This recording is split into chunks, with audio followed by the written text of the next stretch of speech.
재테크 어떻게 해야 되지? 라고 하시는 분에게 10년 안에 꼬마 빌딩 한 채 갖기라고 되게 구체적으로 나오잖아요. 그죠? 나도 10년 안에 꼬마 빌딩 한 채 가져야지 라는 계획을 가지게 되었고. 안녕하세요.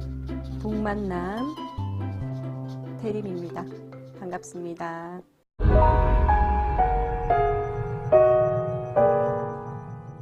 오늘은 재테크 어떻게 해야 되는지 모르겠다라고 하시는 분에게 제가 한번 대답을 해 드려 볼게요. 그래서 제가 일단 두 권의 책을 가지고 왔는데요.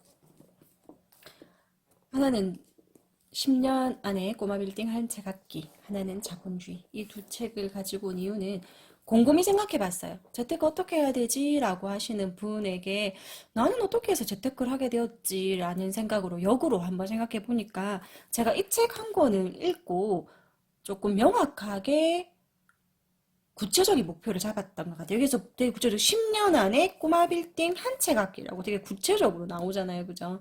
그래서 제가 그때 예스24에서 그냥 핸드폰으로 이렇게 넘기다가 탁 와닿았어요.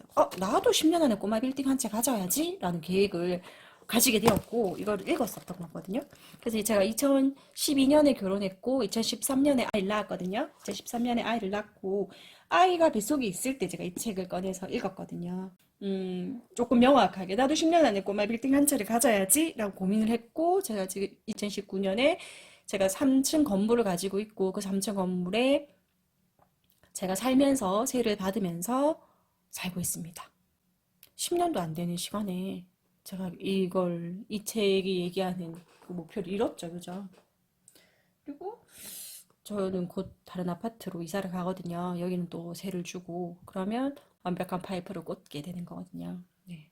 10년이 안 걸렸어요. 그럼 어떻게 하면 10년이 안 걸리게 하게 되었을까를 생각해 보니까 그리고 제 책장을 이렇게 보니까 자본주의라는 책이 꽂혀 있더라고요. 맞다. 내가 이 책을 제일 먼저 읽고 자본주의에 대해서 알았었는데 라는 생각을 하게 되었습니다. 여기 프롤로그에도 이렇게 나와 있어요. 자본주의 진실을 알아야 한다. 나의 행복, 나의 가족의 미래를 준비하기 위해 반드시 알아야 하는 것. 그것이 바로 자본주의에 대한 지식이다. 아이를 행복하게 키우기 위해서, 내가 행복하게 살기 위해서 자본주의 안에서 살아가야 하는 우리가 반드시 자본주의 지식을 알아야 합니다.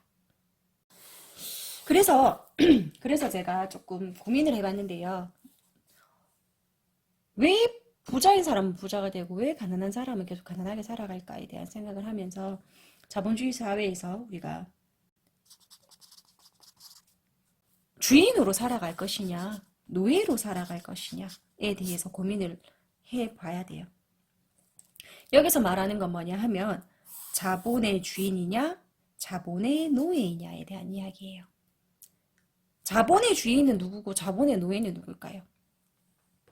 네, 맞습니다. 자본의 주인은 자유를 가진 자고요. 자본의 노예는 간단합니다. 자유가 없는 자입니다. 돈에 속박된 자입니다. 그럼 어떻게 하면 우리는 자본주의의 주인이 될 수 있을까요? 우리가 경제적 자유를 이야기하잖아요. 그게 간단하게 경제적 자유라는 것은 자본주의의 주인이 되겠다라는 거예요. 자본주의 안에서 경제적인 자유를 누릴 수 있는 거니까요. 그럼 어떻게 하면 우리가 자본의 주인으로 살아갈 수 있느냐? 그럼 왜 우리가 자본의 주인이 못 되느냐를 제가 또 고민을 해왔는데 우리가 어렸을 때부터 배우는 이솝우화에 나오는 저는 정말 그 생각이 먼저 탁 들더라고요. 맞아, 이거 때문이야. 이솝우화에 나오는 개미와 배짱이 있잖아요. 개미와 배짱이 이야기에 보면 개미는 봄, 여름, 가을을 열심히 일하고 겨울에 쉬잖아요. 근데 배짱이는 봄, 여름, 가을을 땡짝태자 놀다 보니까 겨울에 먹을 게 없어서 개미한테 구걸하러 가는 그런 동화를 우리가 어렸을 때부터 읽으면서 맞아, 우리는 배짱이처럼 놀면 안 되고 개미처럼 성실하게 일해야 돼 라는 생각이 우리 무의식에 들어가 있다라는 그런 생각이 들더라고요. 근데 현대판 개미와 배짱이는 어떻게 지어져야 될까요? 저는 현대판 개미와 배짱이는 이렇지 않을 것 같아요. 육체적인 노동을 하는 개미, 그리고 육체적인 노동이 아니라 노래라는 노동을 하는 눈에 보이지 않는 지적재산권을 가진 배짱이잖아요. 육체적인 노동을 하는 사람은 한 푼, 두 푼 모아가면서 하면 결국은 뭐가 되죠? 몸이 너무 아파요. 그죠? 노래는. BTS 보세요. BTS나 아주 많은 작곡가, 작사가, 내지는 가수들은 아주 많은 부를 누리고 있잖아요. 그죠? 그들이 노력하지 않는다는 건 아닙니다. 노력합니다. 노력하는데, 육체적인 노동. 그러니까 우리가 조금 자본주의 속에서 부자에 대한 인식을 부정적으로 하는 이유가 부자는 아마 불로소득으로 부를 이룰 거야라는 그런 생각 때문인데요. 노동을 하지 않는 소득이라는 거죠. 근데 저는 이 불로소득에 대해서 다르게 생각을 하셔야 될 것 같아요.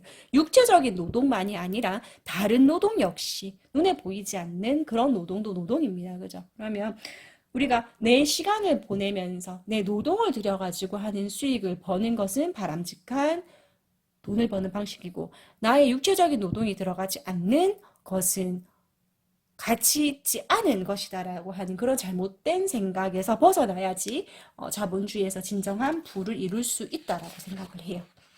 그래서 저는 앞으로 제 방송에서 자본의 주인이 되자라는 이야기를 많이 할 거거든요. 그럼 이제 이 부분에 대해서 한번 생각해 보시면서 자본의 주인이 되기 위해서 우리 열심히 노력하셨으면 좋겠어요. 같이. 네.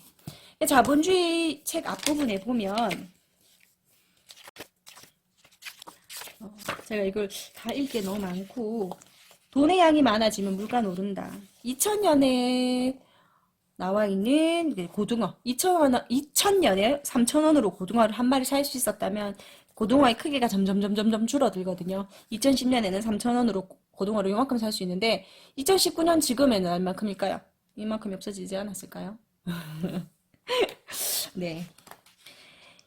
1970년과 2012년의 금값을 비교하고 있습니다. 제 아는 지인이 한 번씩 나 금 한 돈에 5만 원일 때 살았던 적 있다면서 막 말씀하시던데, 그때 5만 원일 때 금을 그때 많이 사놨어야 됐다라고. 맞는 말이에요. 네, 맞는 말이에요. 금값은 계속 올라요.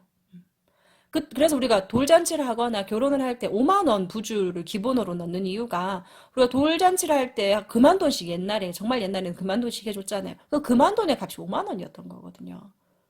그러니까 지금 그만 돈을 해주려고 하면 5만 원을 못 사잖아요. 그죠? 금값은 오릅니다. 은행은 있지도 않은 돈을 만들어낸다. 돈은 신용이다. 은행이 어떻게 해서 만들어졌는지 아십니까? 제가 여기 책에 나오는 부분을 잠깐 읽어드릴게요. 내가 금고에 있던 100원을 은행에 예금하면 은행은 10원을 남기고 A라는 사람에게 대출해준다. 이제 나와 A를 합해 모두 190원을 꺼낼 수 있다. 이해되세요? 처음에 이 말 들으면 이게 무슨 말이야 하실 수도 있어요. 제가 조금 천천히 말씀을 드릴게요. 은행이 만들어진 내용에 대해서 아시면 되는데요. 당시 금은 돈이었다. 금세공업자는 금을 휴대하기 편리한 금화로 만들었다. 금화를 보관하기 위해 금세공업자는 금고를 만들었고 사람들은 여기에 금을 맡겼다. 그러면 금세공업자는 금 보관증을 써주었고 이걸 가지고 오면 언제든 금을 내주었다. 사람들은 금화 대신 가볍고 휴대하기 편한 금 보관증을 교환하기 시작했다.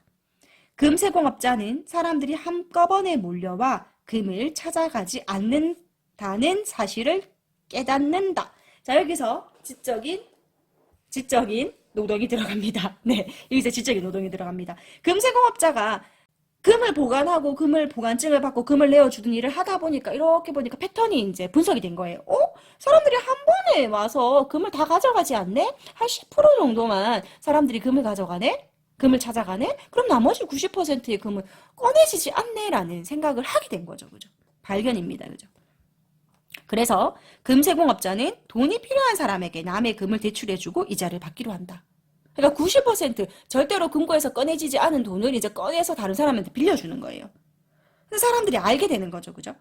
사람들이 이 사실을 알게 되자 사람들이 막 몰려와요. 너 어떻게 나의 금을 가지고 돈을 빌려? 너 정말 나쁜 사람이야 라고 막 몰려오니까 이렇게 하는 거죠. 금세공업자가 맞아, 나는 너의 돈으로 돈을 벌었어. 그러니까 내가 벌어놓은 돈을 너에게 나눠줄게. 이자를 주겠다고 제안을 합니다. 사람들은 어떻게 했을까요? 좋다고 갑니다. 네. 근데 문제는 대출이자는 항상 예금이자보다 많았기 때문에 금세공업자는 역시 남는 장사를 하는 거죠. 그죠? 지금 은행도 그렇잖아요. 대출이자가 예금이자보다 더 높잖아요. 욕심이 생긴 금세공업자는 이제 금고에 없는 돈까지 대출해주기 시작합니다. 나쁘죠. 어떻게 보면 거짓말일 수도 있는 거잖아요. 그래서 엄청난 부를 축적해서 은행업자로 변신합니다. 너무 부자가 된 이 사람을 보니까 부르주아들이 몰려와서 금을 가져갑니다. 여기서 부르주아들이 금을 맡겼던 사람들이겠죠. 그죠?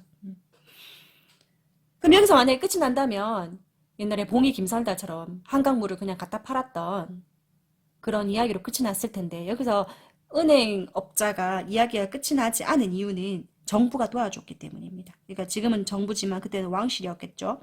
이때 오랜 전쟁으로 많은 금화가 필요했었던 영국 왕실이 가상의 돈을 만들어 대출 영업을 할 수 있도록 허락한다. 얼마까지 허락했을까요? 당시 영국 왕실은 금 보유액의 약 3배 정도까지를 대출해 주는 것을 허가했다라고 여기서 이야기하고 있습니다. 이제 이해되세요? 아까 금방 제가 읽어드렸던 부분. 다시 읽어볼까요? 내가 금고에 있던 100원을 은행에 예금하면 은행은 10원을 남기고 A라는 사람에게 대출해준다. 90원을 대출해준다는 말이죠. 그러니까 나와 합해서 모두 190원이 나는 100원을 꺼낼 수 있고 내 돈을 대출해준 사람은 90원을 가져갈 수 있죠. 난데없이 생긴 돈을 우리는 뭐라고 하냐면 신용통화라고 합니다. 여러분 신용통화를 이해하셔야 자본주의를 이해하실 수 있는 거예요. 신용통화. 그럼 이 신용통화를 이해하신다면 가난한 사람은 저축을 하고 부자는 대출한다라는 이 말도 이해하실 수 있을 거예요. 신용통화를 이해하지 못하는 사람은 자본주의 안에서 나의 돈만 가지고 부를 모아야 되니까 힘든 거예요. 신용통화가 무엇인지 아는 사람은 신용통화를 이용해서 부를 쌓을 수 있는 거예요. 남의 돈으로 돈을 버는 은행이 그렇습니다. 자본주의가 그런 시스템이에요.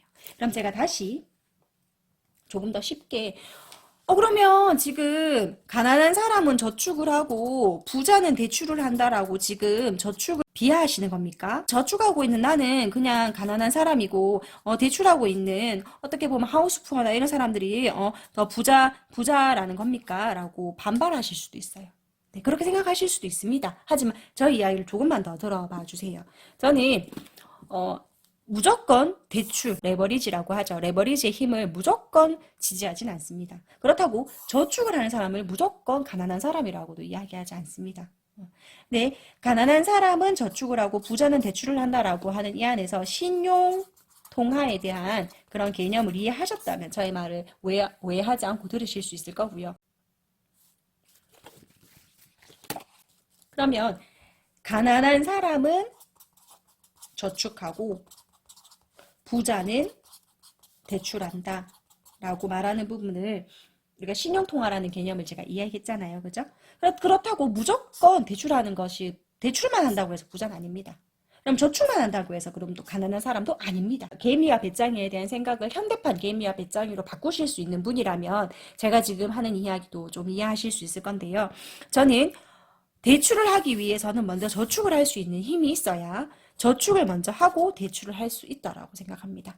저 대출도 막 해주진 않잖아요. 신용을 보고 대출을 해주는 것처럼 저는 일단 먼저 경제적인 활동을 시작하신 분들이라면 통장 관리를 이렇게 하셔야 된다고 봐요. 저는 ABCD 통장을 이야기합니다. ABCD 통장이라고 지금 이야기할게요. ABCD 통장은 어떤 거냐면요. 일단 통장을 ABCD로 나눠야 돼요. 통장을 ABCD로 나누는데 이 통장은 고정지출, 항상 빠져나가야 되는 고정지출에 돈이 들어가 있어야 되고요. 그러니까 제가 영희라는 아이를 하나 만들어서 설명을 해드릴게요. 영희가 200만 원을 번다면 지금 여기서부터 50, 50, 50, 50 쉽게 계산할게요. 50, 50, 50, 50으로 자동이체를 걸어놔야 되는 거예요. 그러니까 고정지출. 그래서 고정지출에는 어떤 게 들어가냐면 핸드폰비, 그 다음에 아파트 관리비, 그 다음에 뭐 고정적으로 나가는 그런 보험금 이런 게 고정 지출이 됩니다. 그 다음에 이거는 나의 생활비가 돼요. 나의 생활비. 나는 요만큼만 쓰고 살아야 되는 거예요. 요만큼만 쓰고 살아야 된다.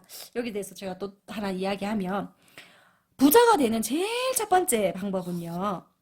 버는 돈보다 적게 쓴다. 이게 핵심이에요. 내가 돈을 100만 원 벌면 100만 원보다 적게 쓰면 돼요. 그럼 난 부자가 됩니다. 그 시간이 얼마큼 걸리느냐는 이제 사람에 따라 재테크를 얼마큼 하느냐에 따라 달라지지만 제가 말씀드리고 싶은 건 버는 돈보다 적게 쓰는 것이 핵심입니다. 버는 돈보다 적게 쓰셔야 해요. 그래서 사람들이 가계부를 쓰는 것을 많이 추천하는 이유가 이것 때문이에요. 신용카드가 아니라 체크카드를 만드셔야 돼요. 체크카드. 저는 절대로 신용카드 쓰는 걸 반대합니다. 신용카드를 쓰는 것은 자본의 노예가 되는 거예요. 네. 생활비를 쓰고요. 그 다음에 여기서는 이제 적금을 넣으시는데요. 여기서는 여유비 통장이라고 얘기를 할게요. 여유비 통장. 여기는 이제 혹시나 하는 것들을 모아놓는 돈인 거예요. 그래서 이 돈이 이제 밑으로 내려가면 더 좋겠죠. 이거는 절대로 깰 수 없는 적금입니다. 절대로 깰 수 없는. 그래서 이 돈이 이리로 더 많이 내려가면 부자가 되는 시간이 더 빨라지는 거예요. 이 돈이 위로 가버리면 부자가 될 수 있는 시간이 더 걸리는 시간이 더 늘어나는 거죠. 그죠? 근데 이 또 적금을 무조건 50만 원 넣는 게 아니라 저는 또 요것을 또 작게 A, B, C, D로 나누었으면 좋겠어요. 또 작게 A, B, C, D. 그래서 여기서 내가 사고 싶은 자동차, 내가 어디 가고 싶다, 여행비, 내가 가고 싶은 가방, 이런 거죠. 그 다음에 이거는 사실은 절대로 깨서는 안 되는 우리의 부자 돈입니다. 부자 돈. 그래서 이 돈이 모이는 만큼만 쓰시면 돼요. 그래서 이 돈이 모여서 자동차를 사면 나는 경제적인 자유인이에요. 이 돈을 가지고 여행을 가면, 이 돈을 가지고 내가 백화점에서 쇼핑을 하고 내가 가지고 싶은 가방을 사면 돼요. 이거는 뭐다? 시드머니예요, 시드머니. 무슨 시드머니? 무슨 종잣돈? 내가 부자가 되는 종잣돈인 거예요. 이 부자의 통장에 있는 사람은 대출을 하셔도 돼요. 이 부자의 통장을 가지고 대출의 이자를 내시면 되거든요. 근데 그런 거 계산하지 않고 무조건 대출을 받으면 그건 하우스 푸어고요. 그다음 카 푸어고요. 뭐 에듀 푸어고요. 거지죠, 거지. 겉만 그럴싸한 빚 좋은 개살구죠. 신용통화에 대해서 이해를 하시고 자본주의에서 주인이 되어야 된다는 삶에 대해서 이해하셨다면 이제 우리는 재테크를 이야기할 수 있어요. 그 돈은 이렇게 만들어지는 겁니다. 돈은 이렇게 만들어진다. 많은 사람들이 한 번의 예금을 찾지 않는다. 한 번의 예금을 찾아가 버리는 게 뱅크런 사태거든요. 뱅크런 사태. 근데 그런 일은 잘 일어나지 않죠. 제가 남의 돈으로 돈을 버는 은행이라고 해서 그때 책을 읽으면서 가난한 사람은 저축하고 부자는 대출한다라고 제가 이렇게 메모를 해두었네요. 그래서 제가 이 부분을 한번 아까 이야기를 했었습니다. 은행은 갚을 능력이 없는 사람에게도 대출을 해줍니다. 은행은 갚을 능력이 없는 사람에게도 대출을 해주고요. 빚이 없으면 돈이 없기 때문에 자본주의가 돌아가기 위해서는 계속 대출을 찍어내게 만들어야 하거든요. 그래서 은행은 당신을 각박한 세상으로 내보내 다른 사람들과 싸우라고 한다. 그래서 우리는 나무가 아닌 숲을 보는 안목을 가져야 한다. 미국 사회가 어떻게 돌아가는지, 우리나라 금융정책은 어떻게 바뀔지를 생각할 수 있어야 된다는 거죠.